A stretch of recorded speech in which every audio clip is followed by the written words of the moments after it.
오늘은 가나에서 일어난 이야기라는 제목으로 함께 말씀 나누기를 원합니다.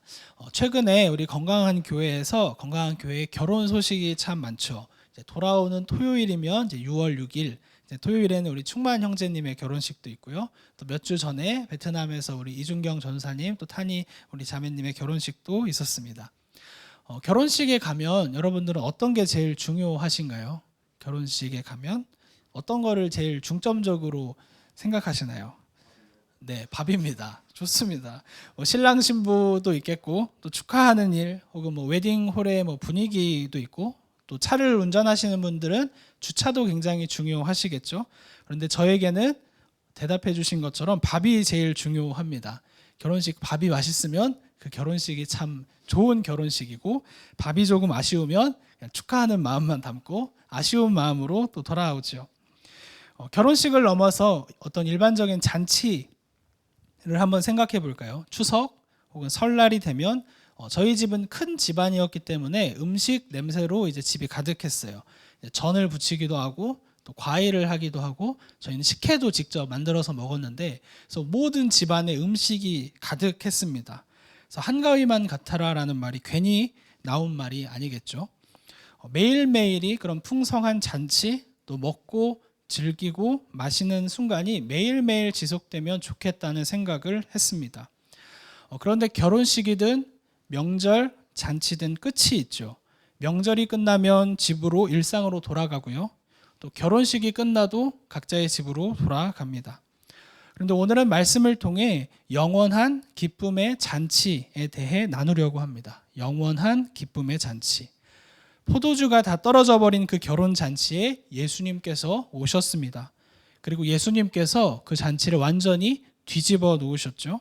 기쁨을 잃어버릴 위기에 처한 그 잔치에 기쁨을 회복시키신 주님이십니다. 우리 모태신앙 분들은 그 어린이 찬양 중에 물이 변하여 포도주 됐네, 혹시 우리 완주에서 올라온 자매님들도 아시나요? 저희 경기도에서는 참 많이 불렀는데요.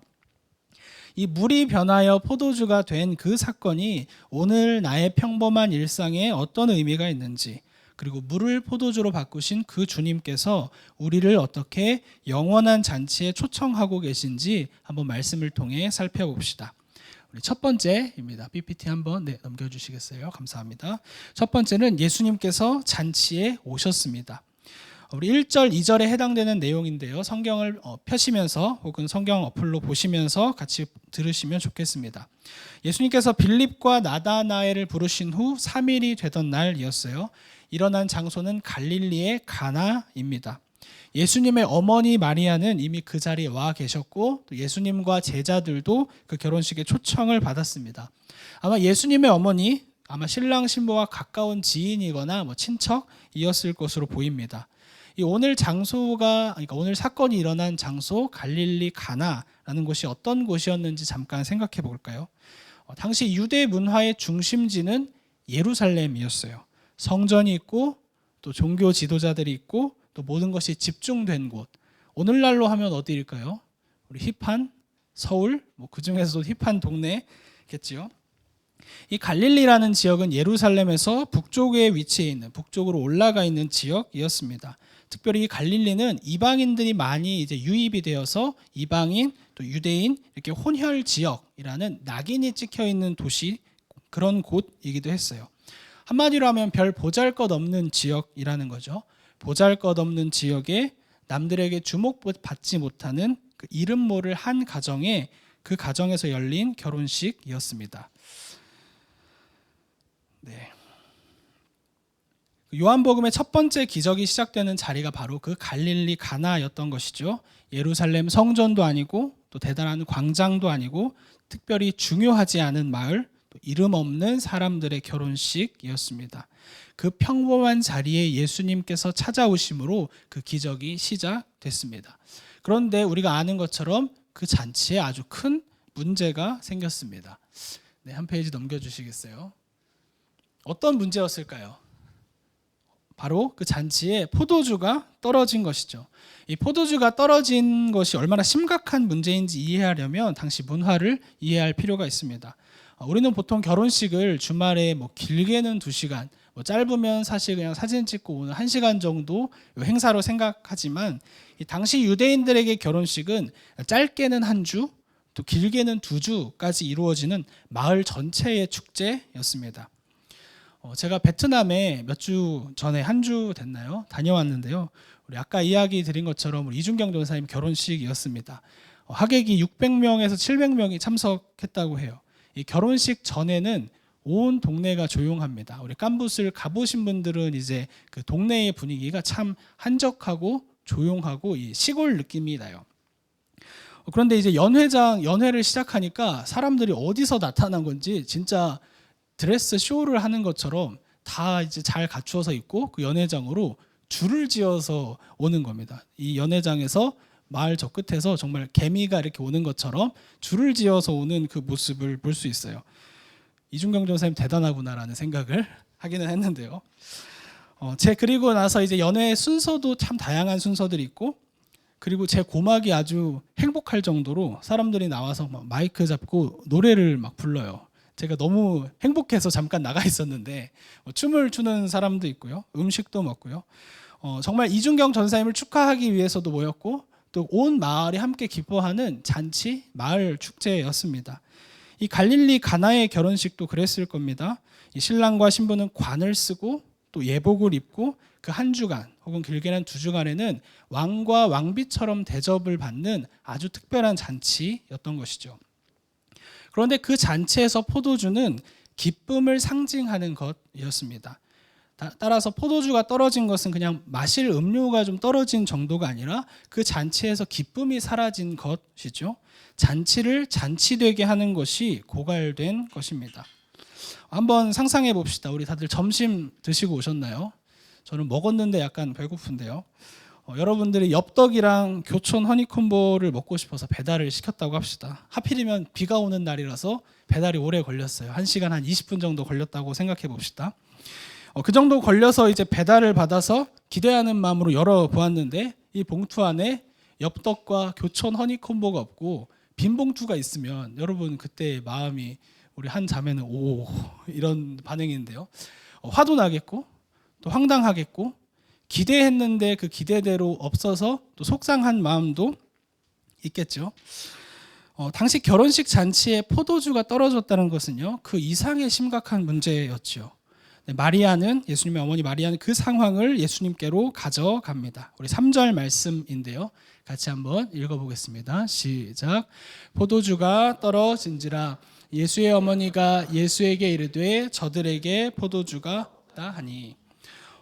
저들에게 포도주가 없습니다. 이게 그냥 마실 음료 주세요, 좀 내어주세요가 아니고 이 절체절명의 위기, 이 심각한 상황, 이 위기 상황을 주님 어떻게 좀 해주십시오라는 뉘앙스였죠.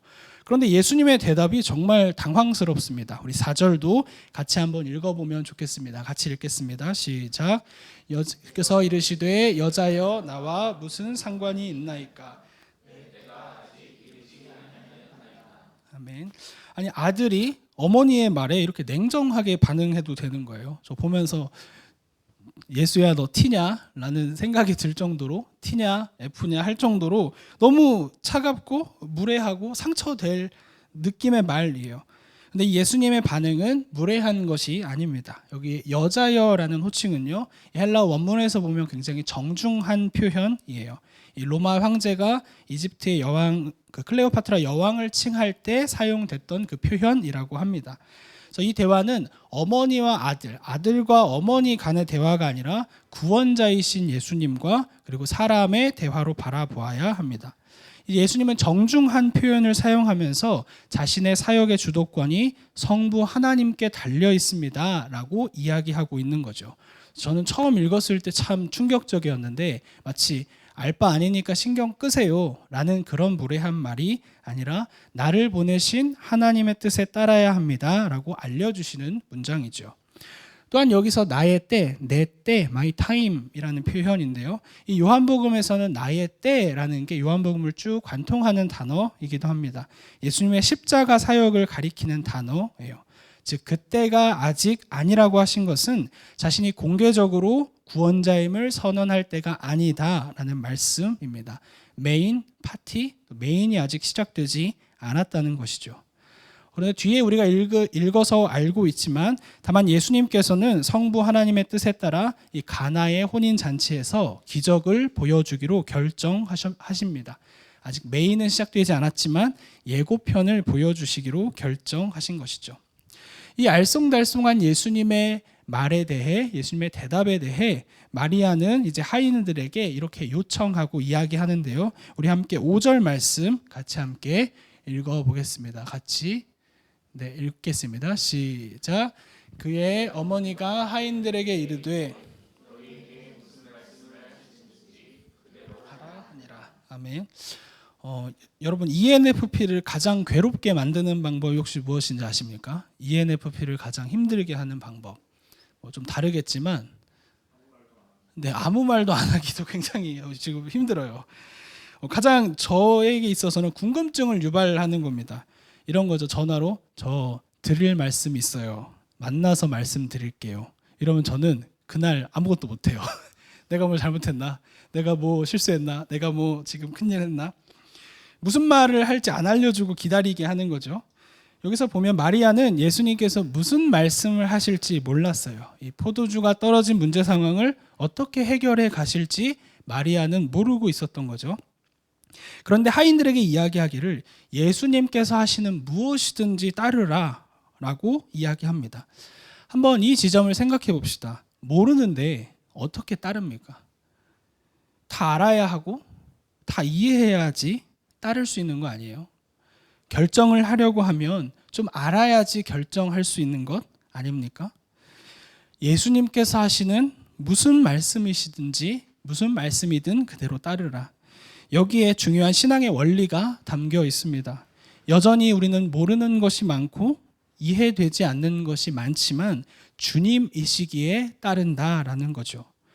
주님이 옳으시기 때문에 주님께서 하시는 대로 또 주님께서 말씀하신 그대로 나는 따르려고 결정합니다.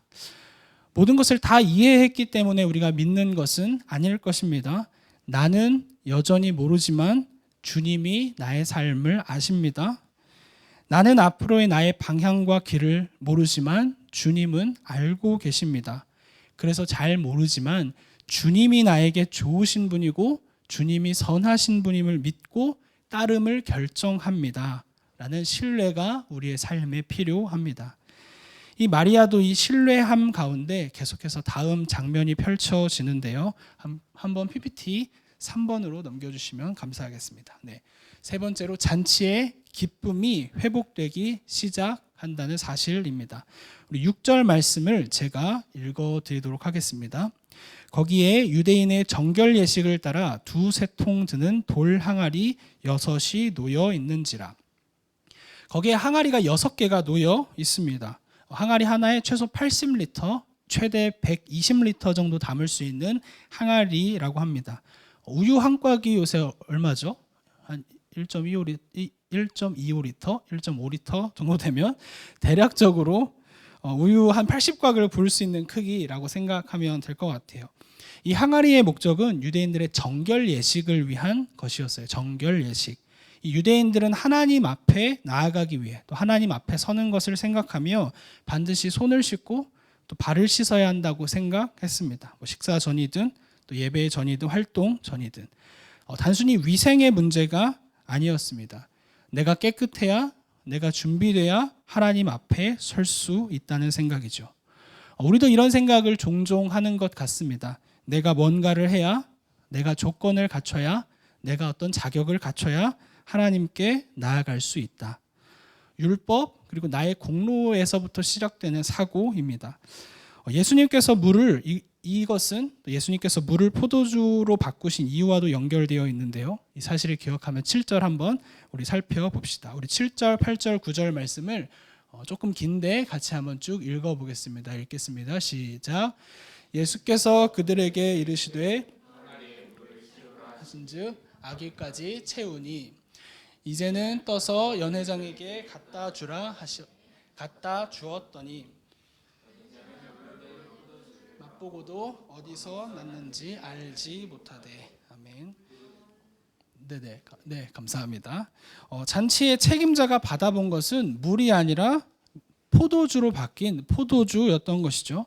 성경은 물이 언제 포도주로 바뀌었는지, 예수님이 어떤 것을 행하셨는지, 혹은 그냥 바뀐 것인지 그것은 기록되어 있지 않지만 분명한 것은 그 물이 포도주로 바뀌어 있었다는 사실입니다. 씻는 물을 담았던 그 항아리에 잔치의 포도주로 가득 채워진 것이죠. 물이 조금 더 맛있어진 게 아니에요. 물이 질적으로 완전히 다르게 된 것입니다. 아까 이야기 드린 대로 이 어린 시절 제가 주일학교에서 부르던 찬양이 있어요. 되게 향수가 올라왔는데, 예수님이 말씀하시니 물이 변하여 포도주 됐네. 한 자매가 또 반갑게 웃어주는 거 보니까 용기가 납니다. 뒤에 후렴이 뭐죠? 예수님 나에게도 말씀하셔서 새롭게 뭐죠? 변화시켜 주소서. 물로 포도주로 바꾸신 그 주님, 물을 변하여 포도주로 만드신 그 주님을 통해 알 수 있는 것은 예수님은 질적으로 완전히 다르게 만들어 주실 수 있는 분이라는 거죠. 제가 설교를 들으면서 이정규 목사님이라는 분이 이것을 이렇게 표현하더라고요.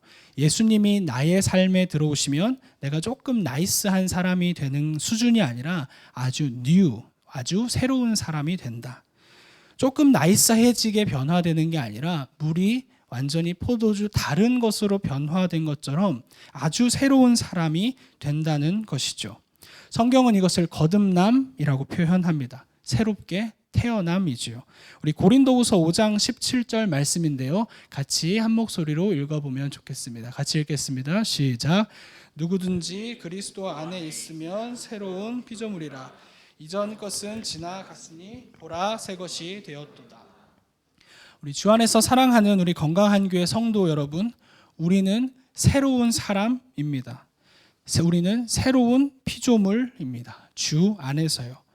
여전히 우리 안에 죄의 쓴뿌리가 올라오고 죄의 쓴뿌리가 싸울지라도 그 순간 매 순간 우리가 기억해야 하는 것이 있어요. 물이 포도주로 바뀐 것처럼, 완전히 새로운 존재가 된 것처럼 나라는 존재는 예수 안에서 완전히 새로운 존재로 다시 태어났다라는 사실입니다. 일상에서 내가 나를 스스로 돌아볼 때 나이스하지 않게 느껴져서 괴로울 때가 있는 것 있습니다. 나의 능력이든요, 나의 도덕적인 모습이든, 나의 하루이든, 나의 실패하는 모습이든지요. 그 순간 우리가 다시 그 자리에서 기억해야 할 것은 내가 예수 안에서 새로운 생명을 받은 새롭게 태어난 존재라는 사실입니다. 그 사실을 기억하며 무너진 자리에서 다시 시작해보는 것이죠. 내가 예수로 말미암아 새로운 존재이기에 다시 예배하고 다시 일상으로 나아가고 다시 하나님의 말씀을 펼쳐보고 다시 누군가를 사랑하기 위해 노력하자라고 해볼 수 있는 것입니다. 그런데 이 물이 포도주로 바뀐 사건은 여기에서 끝나지 않습니다. 이 놀라운 표적은 더 큰 것을 가리키고 있는데요. 우리가 앞으로 경험하게 될 영원한 잔치, 천국의 잔치의 예고편입니다. 한 페이지 넘겨주시겠어요? 네, 마지막으로는 같이 한번 읽어보겠습니다. 시작. 더 큰 잔치로 초대하신다. 사도 요한은 11절에 이렇게 기록하고 있습니다. 제가 읽겠습니다.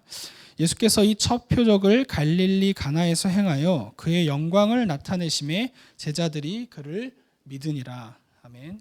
이 헬라어로 세메이온, 표적이라는 것은요, 무엇인가를 가리키는 단어입니다. 손가락으로 달을 가리키면 보통 우리는 손가락을 보지 않고 달을 바라보지요. 이 표적도 마찬가지입니다. 이 기적 자체가 목적이 아니고 이 기적이 가리키고 있는, 의미하고 있는 더 큰 것이 있다는 것이죠. 하나님께서는 이사야 선지자를 통하여 미리 이런 선포를 예언을 하셨습니다. 이사야서 55장 1절 말씀인데요. 우리 함께 같이 읽어보겠습니다. 시작.